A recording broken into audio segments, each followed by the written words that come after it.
Baik, Assalamualaikum warahmatullahi wabarakatuh. Kali ini kita akan mempelajari mengenai kolonialisme dan imperialisme Barat di Indonesia. Kita mulai dulu pertama dengan penjelajahan samudra oleh bangsa Barat, yang mana menjadi awal mula munculnya kolonialisme dan juga imperialisme yang ada di Indonesia. Nah, di sini apa sih sebenarnya yang dimaksudkan dengan zaman penjelajahan samudra? Ya, zaman penjelajahan samudra merupakan masa abad ke-15 sampai ke-17 Masehi. Jadi abad ke-15 itu cara menghitung itu kita memundurkan atau mengurangi 100 tahun dari si angka tersebut. Misalkan abad 15, berarti tahun dimulainya itu adalah tahun 1401. Ya, dimulainya seperti itu. Jadi kalau abad 17 dimulai dari 1601 ketika bangsa-bangsa barat, orang-orang Eropa banyak melakukan penjelajahan samudra untuk mengelilingi dunia. Tujuannya apa? Untuk menemukan dunia baru dan komoditas dagang dari dunia timur, yang mana hal ini yang dimaksudkan adalah rempah-rempah. Nah, adapun bangsa barat yang termasuk sebagai pelopor penjelajahan samudra adalah Portugis, Spanyol, Belanda, dan juga Inggris. Kita mulai dari latar belakang munculnya penjelajahan samudra. Apa sebab utama dari munculnya penjelajahan samudra ini? Yang paling utama adalah karena jatuhnya Konstantinopel, yaitu ibu kota Romawi Timur tahun 1453 ke tangan Turki Ottoman atau Turki Utsmani. Bisa dilihat tanda panah di bawah, itu adalah letak dari Konstantinopel, ya, ada di Turki gitu. Kenapa di sini bisa jatuhnya Konstantinopel itu bisa menjadi sebab utama? Karena Konstantinopel ini merupakan jembatan antara benua Asia dan juga benua Eropa gitu. Sehingga di sini terjadi perdagangan yang sangat pesat, yang sangat strategis di antar dua benua. Semua barang-barang yang berasal dari wilayah Asia akan diperjualbelikan di pelabuhan Konstantinopel tersebut gitu, sehingga orang-orang Eropa yang mana mereka itu membutuhkan rempah-rempah itu mereka mencarinya di pelabuhan Konstantinopel. Ketika Turki Utsmani atau Turki Ottoman ini dia menguasai Konstantinopel, dia membuat sebuah peraturan yang mana tidak diizinkan kembali para pedagang Eropa untuk berjualan di sana, sehingga membuat orang-orang Eropa kesulitan mendapatkan rempah-rempah gitu. Kenapa sih orang-orang Eropa itu pengen banget gitu untuk mendapatkan rempah-rempah? Karena mereka itu membutuhkan rempah-rempah sebagai bahan pengawet makanan ketika musim dingin tiba.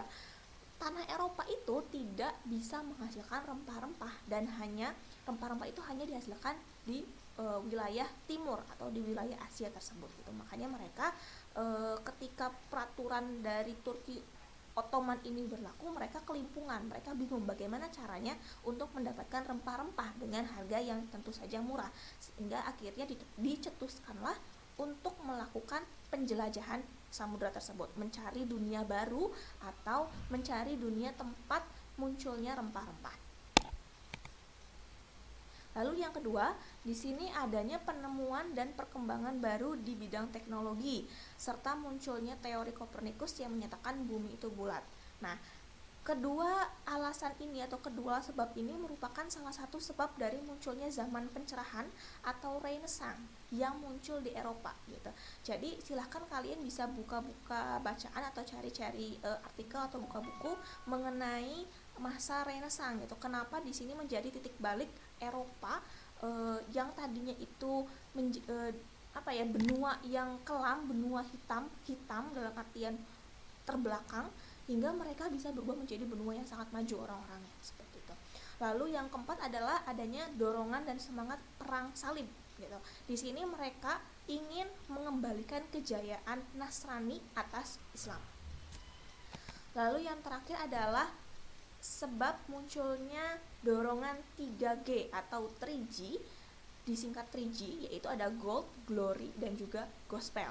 Gold artinya kekayaan. Di sini kenapa adanya dorongan 3G? Nah, ketika zaman abad ke-15, abad ke-14 di Eropa itu standar maju atau standar kayanya suatu negara itu dihitung dari banyaknya jumlah emas yang dimiliki oleh wilayah tersebut. Contoh misalkan Spanyol, kerajaan Spanyol.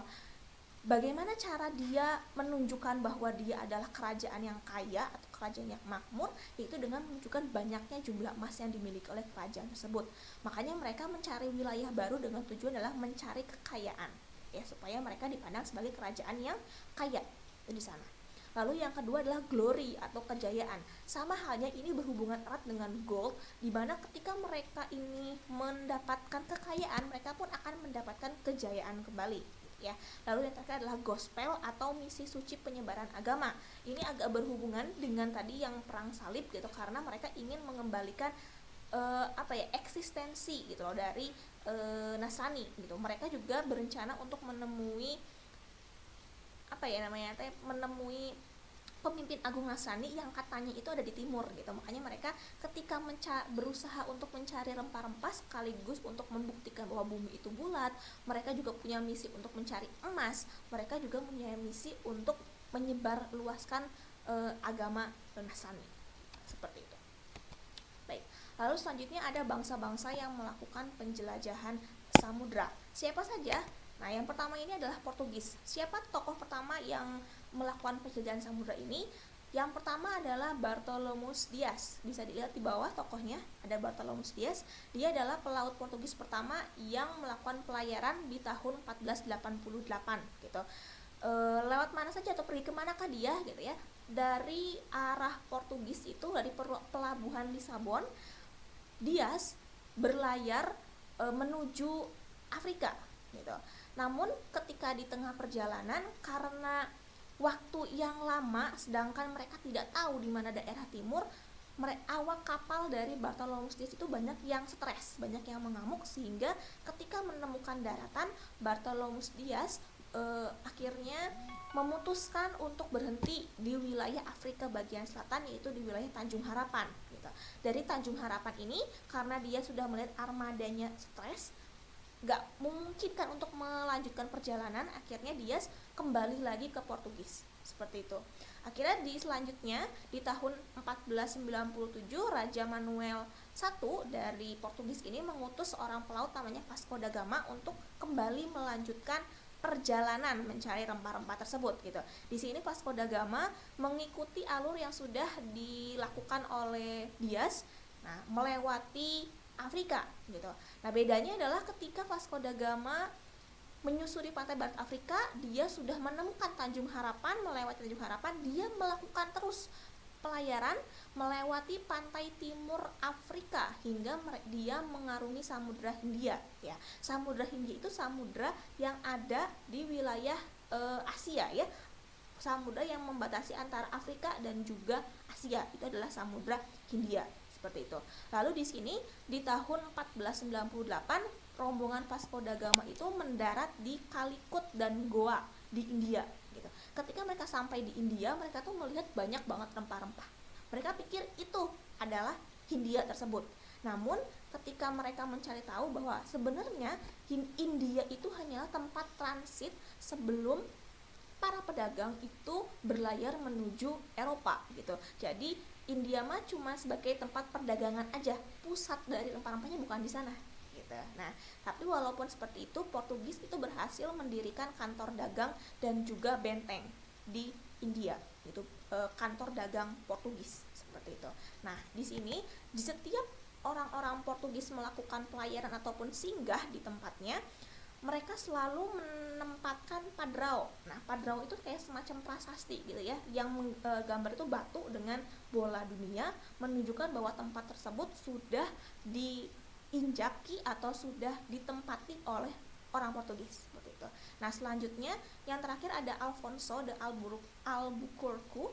Di sini beliau adalah orang yang sampai ke wilayah Nusantara gitu. Jadi dari India, nah kita bisa lihat petanya di bawah. Nah, mereka berangkat kan dari Lisabon ya, dari Portugis ke arah pantai barat sampai ke Tanjung Harapan. Nah, ini adalah Tanjung Harapan, lalu ke pantai timur. Dari pantai timur mereka sampai di India, yaitu tepatnya di Goa dan juga Calicut. Dari Goa Calicut, Alfonso ini dia berlayar ke arah menuju Malaka. Di atas ininya di Sumatera, di Malaka ini kan ada pelabuhan yang sangat